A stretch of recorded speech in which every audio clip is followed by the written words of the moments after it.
All right, so this short video is going to be about gross rent multipliers. I'm going to talk a little bit first about gross rent multipliers and how they're used. A gross rent multiplier, now let's first talk about it on the test. Of the probability and chance that you may get a question about gross rent multiplier on the test is relatively low in my opinion.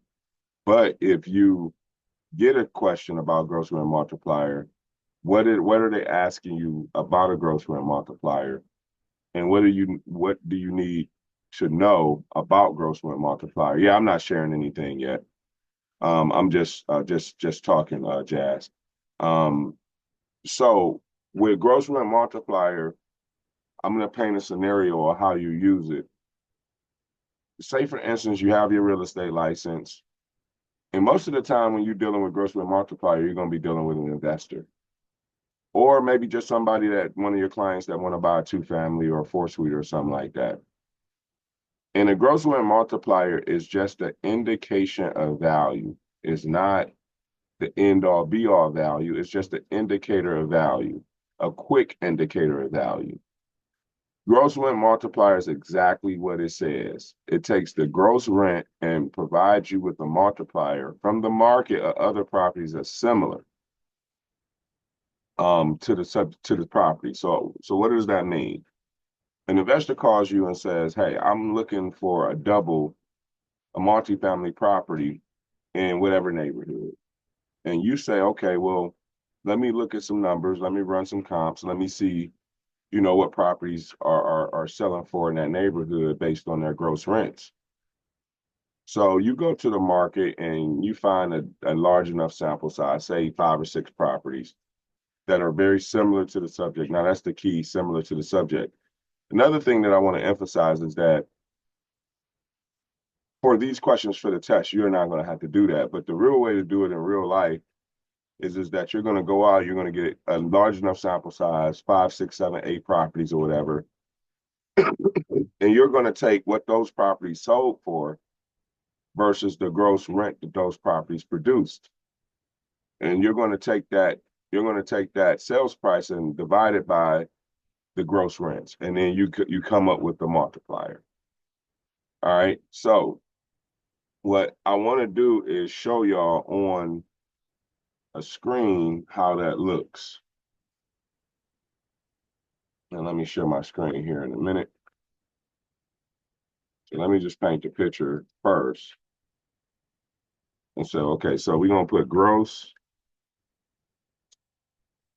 Yeah, it's gross rent multiplier. So what I mean is you have, say for instance, you have 5 or 6 properties. For this example, we'll use 5. We're going to call it property 1, property 2, property 3, property 4, and property 5.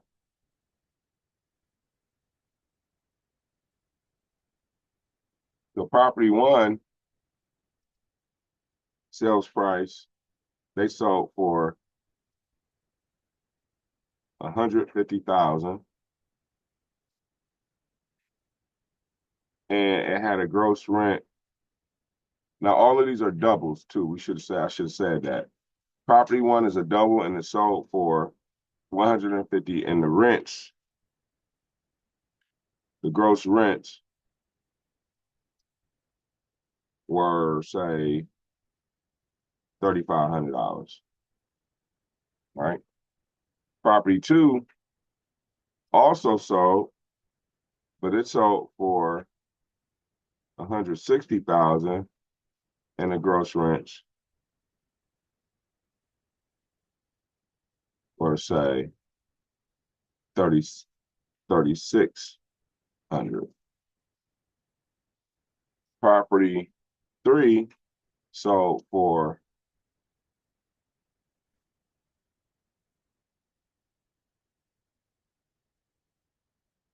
property 3 sold for 140, and the gross rents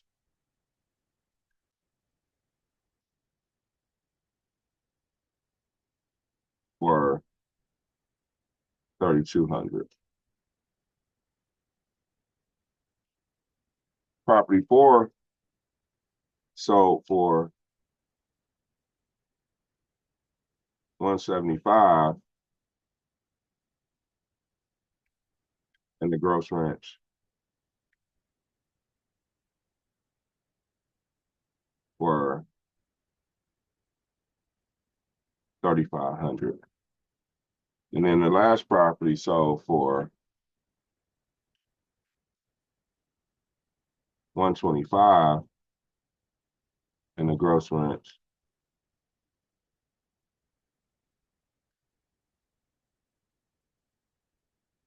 were, let's just say, yeah, let's just do let's say the gross rents were 3,300.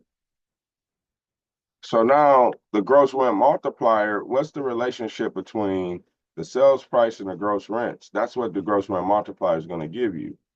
The one flaw to gross rents is that it does not account for expenses. So it's not the end all be all analysis, because the final number doesn't count for expenses. It's just counting for the gross rents. How much can this property produce?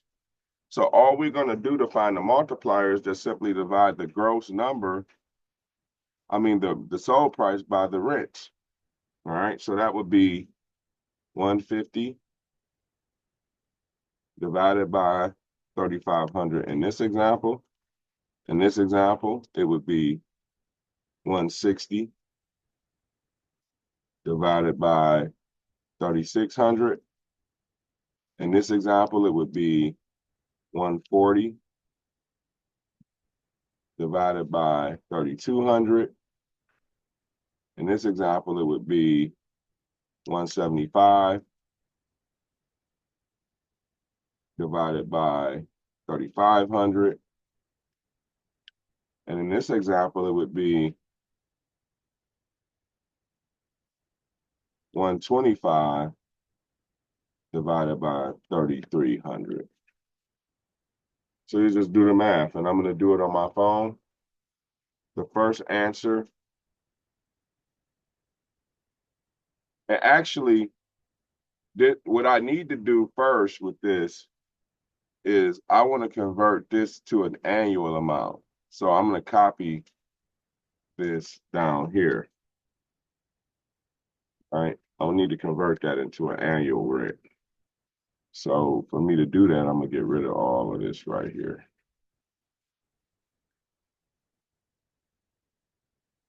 And this is just me setting up the problem. If I had all this stuff done, it would make more sense. But at least I'm letting you guys see this, and you can just understand that. Now, for the test, you won't have to do this, but I'm just showing you how to get gross rent multiplier. Because if you understand how to do this, then the question is gonna be child's play. You know, you're gonna get it a lot, but you're gonna understand what they're asking you, and that's the reason why I'm doing this like this. So, how much is $3,500 times 12? Because we need to convert the $3,500. That's what they're getting per month on these properties. So $3,500 times 12. So first convert to an annual amount. On the test, they may give you that. You might have to do no conversions on the test. So what is 3,500 times 12? Because we're converting it to an annual income. So it says 3,500 times 12 equals $42,000 annually. So annual income is this, 42,000 for that property.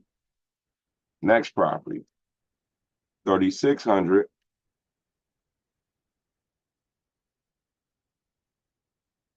times 12. What does that equal? Go to our calculator, type 3,600 times 12. That equals 43,200. Next question. What is 3,200 times 12? 3,200 times 12 going to our calculator is 38,400.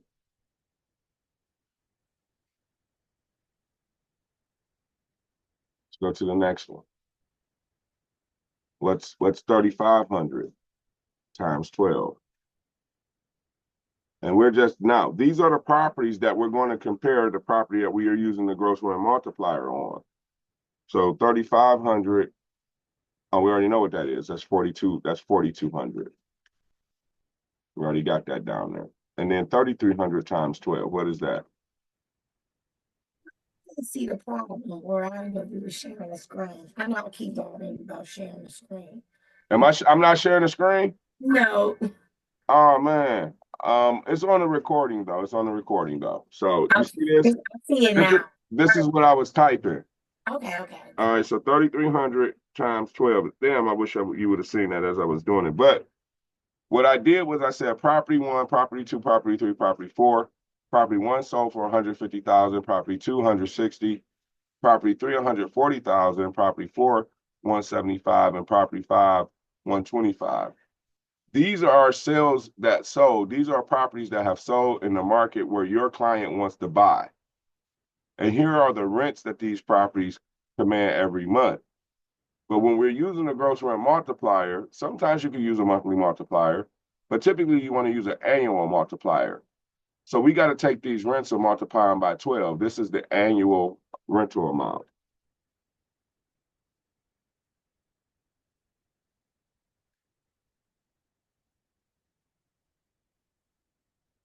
So that's the annual rental amount. So 3,300 times 12 is 39,600.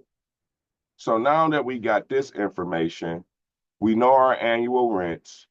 We need to now take this number and divide it by the sales price for each property. So we're going to take the first one, we're going to take the 42,000 and divide that by 150. Let's do that now, 42,000. I'm sorry, 150 divided by 42,000. All right, that's the equation, 150 divided by 42,000, not the other way around. And what does that equal?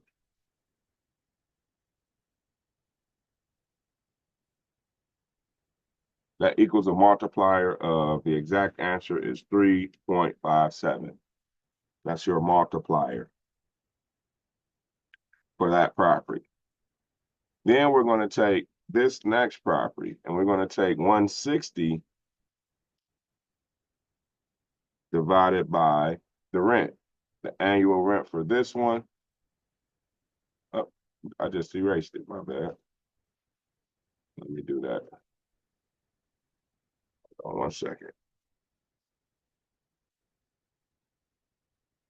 Okay, so this is 43,200. But now that I know that that's what we're gonna do, we're gonna say 160 divided by 43,200. What's the multiplier for that? So we go 160 divided by 43,200. The multiplier for that is 3.70. That's the multiplier for that property.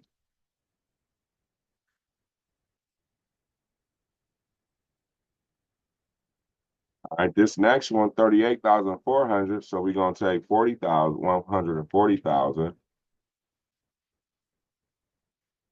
and divide that by 38,000.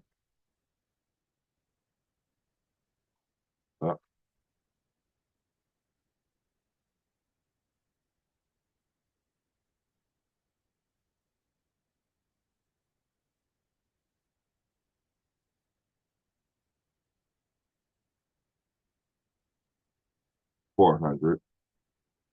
And so we're going to take 140 and divide that by 38,400.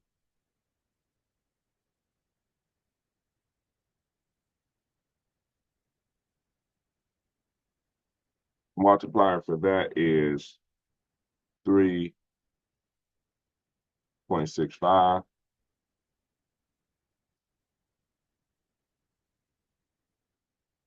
And then down here, now why are you doing this? Because your investor wants to know what the multiplier is for a certain market.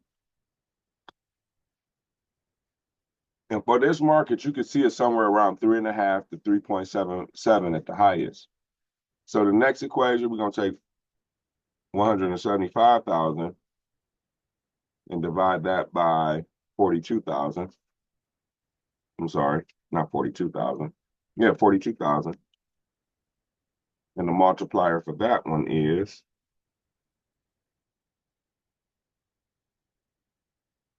4.16.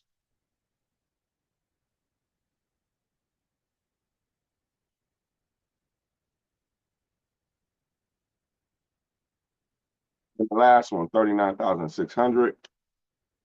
We're going to take 125, divide that by 39,600.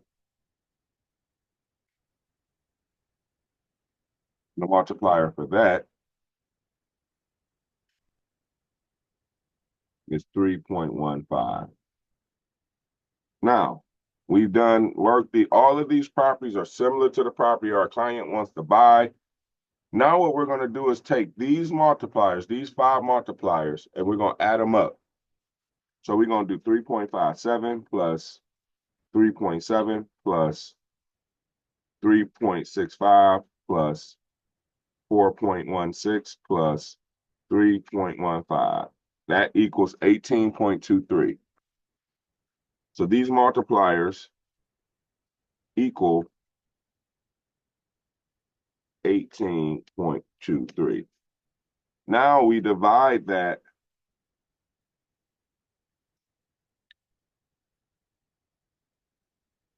we take the 18.13 or 23 and divide that by 5 because it was 5 properties. We need to divide that by 5 to get the true multiplier for that market. The multiplier for that market is based on these properties, 3.646. That's the multiplier. Now, any property in that neighborhood that's similar to these properties, we can get a good idea what they are if we know the gross rents. So say, for instance, your client called you and says, hey, I got a property, and that property is cash flowing $3,400 a month, $3,400 a month. How much should I buy that for? So all you're going to do is now you do your equation for the property that's for sale. These all have sold. For the property that your client's interested in, if you know the multiplier for a market, you just say, okay, well, the gross rents are 3,400 times 12. Let's do the math. 3,400 times 12, that equals 40,800 annually.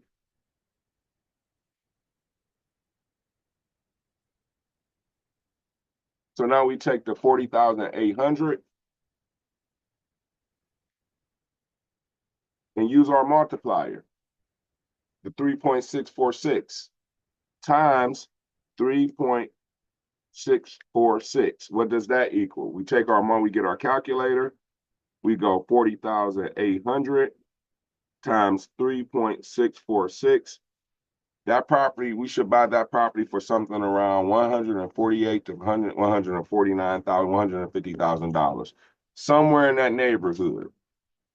A property that's producing $3,400 a month or $40,800 annually with a multiplier of 3.646 will produce about, based on the market, if we're correct, $148,557. So what did we do? We went to the market. We found properties that have sold, similar to the property that our client wants to buy. So now, right? So that similar. So what we did was we figured out, we knew the gross rents, we knew what they were rented for, and we knew what they were sold for. We're going to try to figure out that multiplier from that information to apply it to any property our client brings us in that neighborhood that's similar. You might say the Lee Harvard area's multiplier within a certain area is 3.65. So anytime you get a property in that area, you just apply the multiplier based on these sales, right? So he could give you a property on another street. Now you know the multiplier for that area, right? It's 3.64 in Lee Harvard. So he could give you a property that's on Invermere. He can give you a property that's on Throckley. he or she could give you a property on any of those streets along that in that area in Lee Harvard.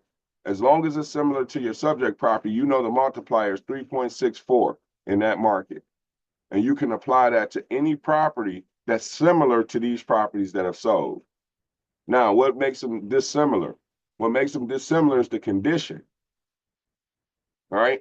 You go to the property, these property are all in great condition. Well, the property your client wants to buy may not be in great condition. So you gotta use this as a tool, but at least we do know if it's in good condition, it'll sell for about 150. All right. So that's what they're trying to, that's what they want you to be able to do by answering these questions. So now let's look at the question. Because on the test, you're not going to have to do this. They're going to give you the multiplier, but I just wanted to explain why you use a gross rent multiplier. And this is an example of how you use the multiplier. So let's switch back over to the actual test question that they was asking us. Hold up, I got a bunch of comments in the chat. Hold on one second. Let me see what you're saying here. Oh, okay, you're doing it with us. Great, that's great. And then divide by 5, right? All right, so the question asks us, a rental property, you see rental property. Most of the time, you're not going to do this for single family properties, right? A rental property listed for $500,000 and generates an annual gross income of $50,000. What's the multiplier? Easy money now because we know how to do it. We take the $50,000, $500,000 and divide it by the income. So what's the answer? 500,000 divided by 50,000. That equals 10. So the answer to this question is 10, period. Okay. But if we don't know why we need the gross rent multiplier here, we don't even understand what they're asking us, right? We just did that up here. We took the gross rents divided by the sales price, and that was our multiplier.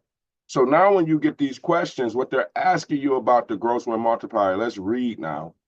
It says the question asks us to calculate gross rent multiplier for a rental property. The GRM, that's the acronym for gross rent multiplier. So if you see GRM on the test, that means gross rent multiplier is a real estate metric used to assess the value of a rental property or income producing property. I like that better because you can do this with any property that's producing income. And most of the time, if it's producing income, it's a rental property. So there we go. It is calculated by dividing the property sales price by the annual gross income.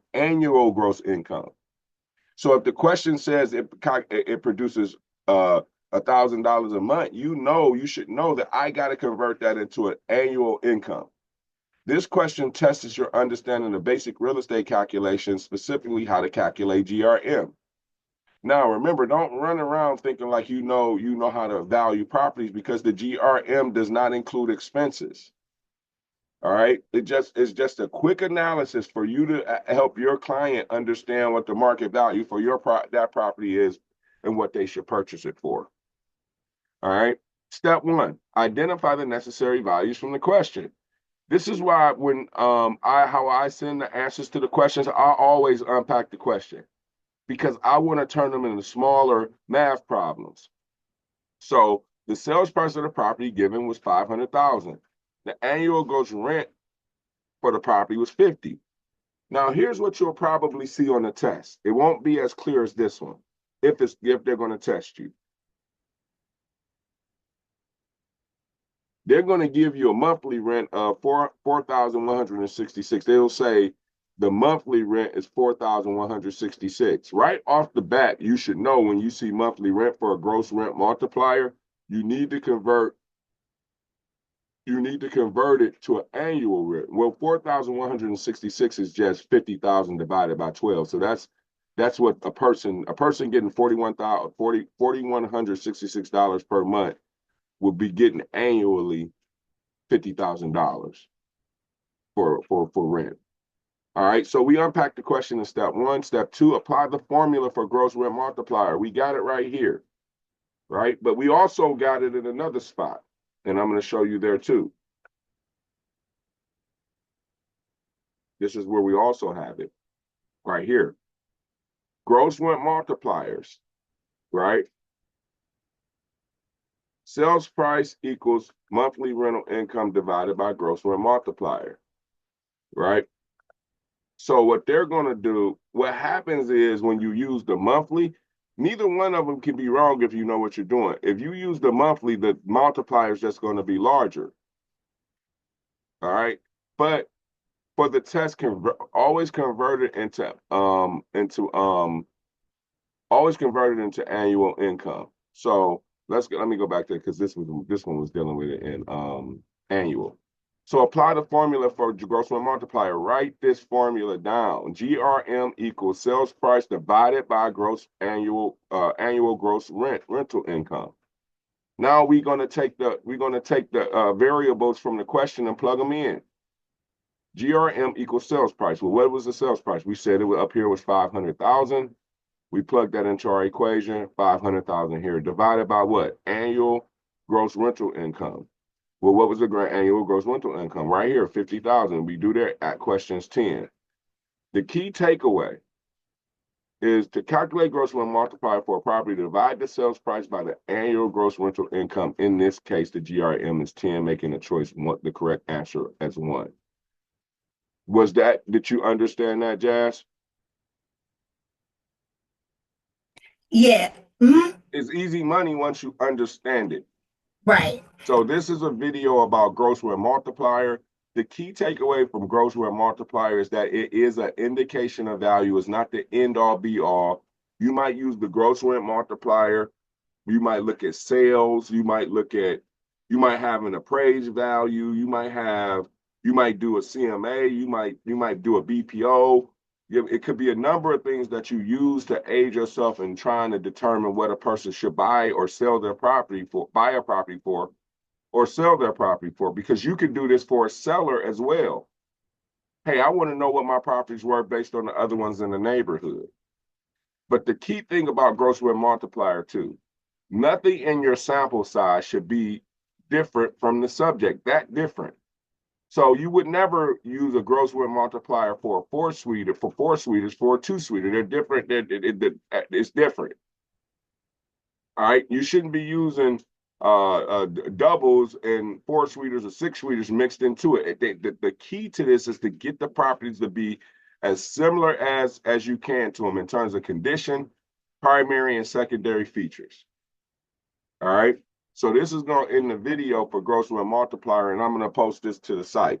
So hopefully this was helpful for everybody to understand it. And Jazz, on the video, you will see my screen because I was recording it. So that portion that you missed of me typing, if you watch this video, you'll see the screen. But I think you're good. I think you're good and you understand what it is. All right.